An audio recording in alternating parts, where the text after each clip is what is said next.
कांग्रेस नेता राहुल गांधी की 14 जनवरी को मणिपुर से शुरू हुई भारत जोड़ो न्याय यात्रा का मुंबई में समापन हो गया। 6,600 किलोमीटर की यात्रा और 66 दिन के सफर के बाद मुंबई पहुंचे राहुल गांधी यात्रा के आखिरी दिन भावुक नजर आए। यात्रा के समापन के मौके पर मुंबई के ऐतिहासिक शिवाजी पार्क मैदान से विपक्षी गठबंधन इंडिया अलायंस ने चुनावी शंखनाद कर दिया है। मुंबई में हुई मेगा रैली में शरद पवार, उद्धव ठाकरे, राहुल गांधी, तेजस्वी यादव, कल्पना सोरेन, फारूक अब्दुल्ला और महबूबा मुफ्ती जैसे कई बड़े नेता शामिल हुए। चुनावी शंखनाद के साथ ही विपक्ष ने ऐलान कर दिया है कि इस चुनाव में उनके निशाने पर मोदी और बीजेपी के अलावा ईवीएम और जांच एजेंसियां भी रहेंगी। मुंबई की रैली में विपक्ष के सभी नेताओं के टारगेट पर ईवीएम रही। यहां नेताओं ने वोटिंग के लिए ईवीएम के इस्तेमाल के खिलाफ आवाज उठाई। सभी नेताओं ने ईवीएम वोटिंग के खिलाफ बात करते हुए कहा कि जब इंडिया ब्लॉक सत्ता में आएगा तो ईवीएम को वोटिंग की प्रक्रिया से हटा देंगे और इलेक्शन कमीशन ऑफ इंडिया को स्वतंत्र कर देंगे। कांग्रेस नेता राहुल गांधी ने कहा कि बिना ईवीएम के नरेंद्र मोदी चुनाव नहीं जीत सकते हैं।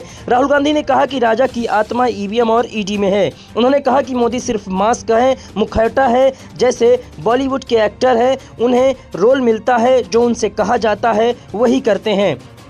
लोग सोचते हैं कि हम सब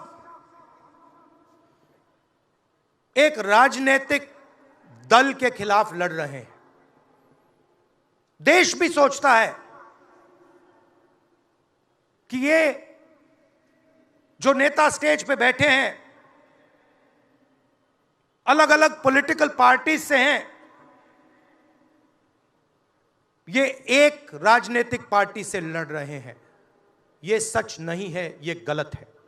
हम राजनीतिक पार्टी से नहीं लड़ रहे हैं और ये समझने की जरूरत है। हिंदुस्तान के युवाओं को यह बात समझनी होगी।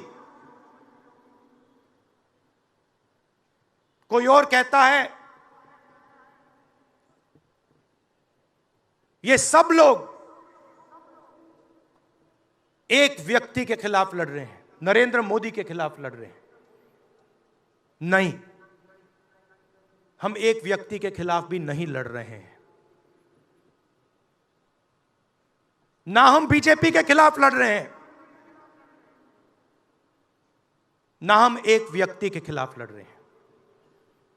एक व्यक्ति को चेहरा बनाकर ऊपर डाल रखा है।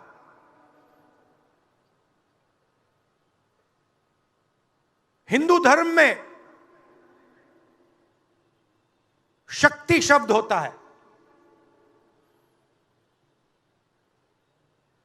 हम शक्ति से लड़ रहे हैं, एक शक्ति से लड़ रहे हैं। अब सवाल उठता है वो शक्ति क्या है? जैसे किसी ने यहां कहा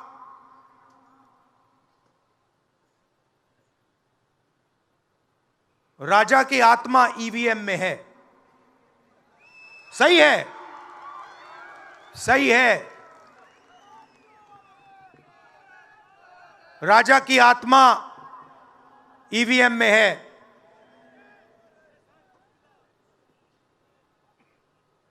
हिंदुस्तान की हर संस्था में है,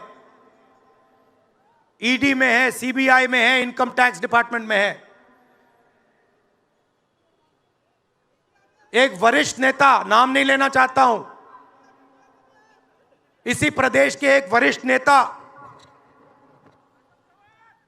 कांग्रेस पार्टी को छोड़ते हैं और रो के कहते हैं, मेरी मां से रो के कहते हैं कि सोनिया जी मुझे शर्म आ रही है, मेरे में इन लोगों से, इस शक्ति से लड़ने की हिम्मत नहीं है, मैं जेल नहीं जाना चाहता हूं। वहीं मेगा रैली में शामिल हुए उद्धव ठाकरे, फारूक अब्दुल्ला और एमके स्टालिन जैसे नेताओं ने न सिर्फ ईवीएम को लेकर सवाल खड़े किए, बल्कि जांच एजेंसियों की कार्रवाई और इलेक्टोरल बॉन्ड जैसे मुद्दों को लेकर भी जमकर पीएम मोदी पर हमला बोला और इलेक्टोरल बॉन्ड को भाजपा का सफेद पोस्ट भ्रष्टाचार बताया। भाई लोगों, आज मैं पूछता हूं आपसे, वो जो तेल है, डीजल हो या पेट्रोल हो, उसकी कीमत कितनी है? आज जरूर ने 2 रुपए कम किए हैं क्योंकि इलेक्शन आने वाला है। गैस का सिलेंडर कितना महंगा है। आज 400 रुपए कम किए हैं, इलेक्शन आने वाला, जो ये इलेक्शन अगर ये आ गए तो खुदा ही जाने ये सिलेंडर कहां पहुंचेगा। आपके खाने की तेल की कीमत पूछिए अपनी मां से, बहन से, बीवी से। उसे पूछिए कि सब्जी की कीमत क्या है,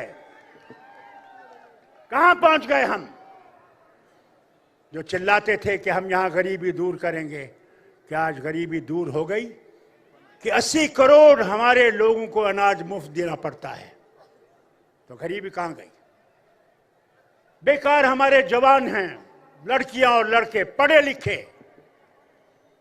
कोई उनकी तरफ सुनवाई नहीं है। कब तक ये चलेगा। कब तक हम इस मुसीबत को देखते रहेंगे और चुप रहेंगे। आज वक्त आ गया है कि हम इकट्ठे होके संविधान को बचाएं और इस भारत की जो परंपरा है उसको बचाएं।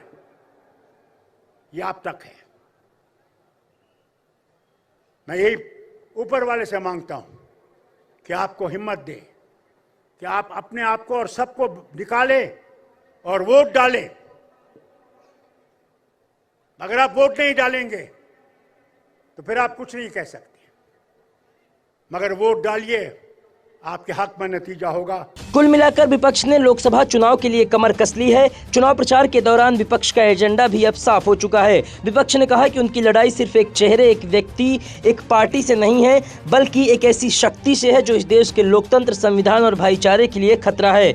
वहीं प्रधानमंत्री नरेंद्र मोदी ने भी विपक्ष पर दक्षिण से कुछ इस अंदाज में पलटवार किया है। अभी कल मुंबई में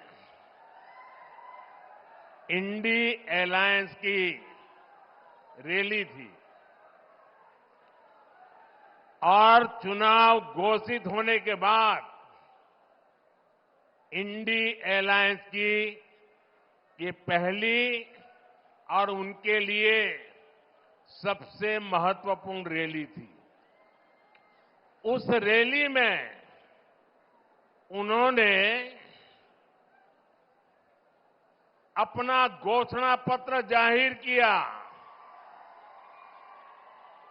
और उनके पहले घोषणा पत्र का ऐलान क्या है? मुंबई के शिवाजी मैदान में जो छत्रपति शिवाजी महाराज कहते थे, जब एक औरत को उठा करके लाए तो उन्होंने कहा, काश अगर तुम मेरी मां होती तो मैं भी तेरे जैसा सुंदर होता। ऐसा शिवाजी पार्क जहां से इंडी अलायंस ने अपनी घोषणा पत्र जाहिर किया और उन्होंने कहा है कि उनकी लड़ाई शक्ति के खिलाफ है। मेरे लिए हर मां शक्ति का रूप है, हर बेटी शक्ति का रूप है। और मेरी इन माताओं बहनों की तरफ से, माताओं बहनों, आपको मैं शक्ति के रूप में पूजा करता हूं। मैं भारत मां का पुजारी हूं। मैं आप शक्ति स्वरूपा सब माता बहन बेटियों का भी पुजारी हूं। और जिन्होंने कल शिवाजी पार्क में इंडी अलायंस ने अपना घोषणा पत्र शक्ति को खत्म करने के लिए किया है, मैं इस चुनौती को स्वीकार करता हूं और मैं इन शक्ति स्वरूपा माताओं बहनों की रक्षा के लिए जान की बाजी लगा दूंगा। विपक्ष के चुनावी शंखनाद में एक बात तो तय है कि आने वाले दिनों में चुनाव प्रचार के दौरान ईवीएम और जांच एजेंसियों को लेकर जमकर घमासान देखने को मिलेगा। बहरहाल देखना ये दिलचस्प होगा कि महंगाई, बेरोजगारी के साथ साथ ईवीएम और जांच एजेंसियों की कार्रवाई पर सवाल उठाने से विपक्ष को चुनाव में कितना फायदा होता है। शुभम मिश्रा, इन 24 न्यूज।